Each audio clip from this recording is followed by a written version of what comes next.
You ask most people about law school, and their general answer, or generally, people tell you about law school, what about law school is internships, tier one law firms, moot court, corporate law internships in specific litigation. That's what people, the notion about law school is that much. So it's all about moot courts, research, case law analysis, studying for too long. That is law school. But a lot of people forget or try not to talk about comparison. Today we'll be talking about comparison and self doubt in law school. So basically, though moot courts and other things that I mentioned, the other things that I spoke about, they are a part of law school.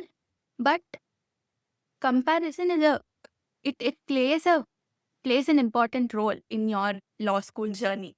So it's mostly like when you step into law school, or when you're in over the course of 5 years in law school, it's mostly like you keep comparing, constantly keep comparing yourself with your peers, your classmates, your seniors, or maybe your juniors also. It's, oh, okay, this person won some moot court competition. Okay, he or she published their research paper in some good law journal. They got into an internship that you always wanted to get in. So it's mostly like you are measuring your success with theirs. Sometimes you forget to look at the bigger picture, and you don't see how far you have come in your law school journey.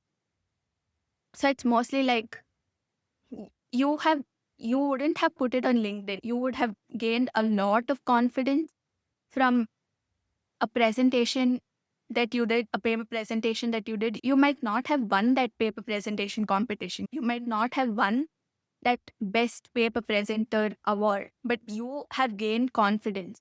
You have learned to face your fear, but you wouldn't have uploaded that on LinkedIn.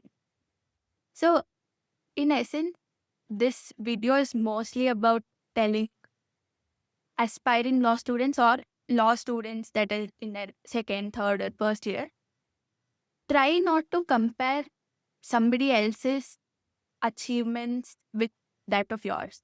Try comparing your older self with your with your current self, not newer self, with your current self.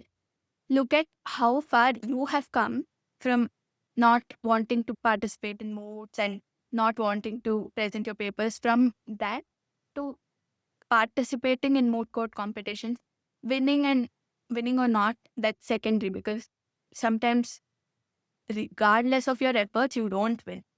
So compare yourself with your older self, and you would know how far you have come.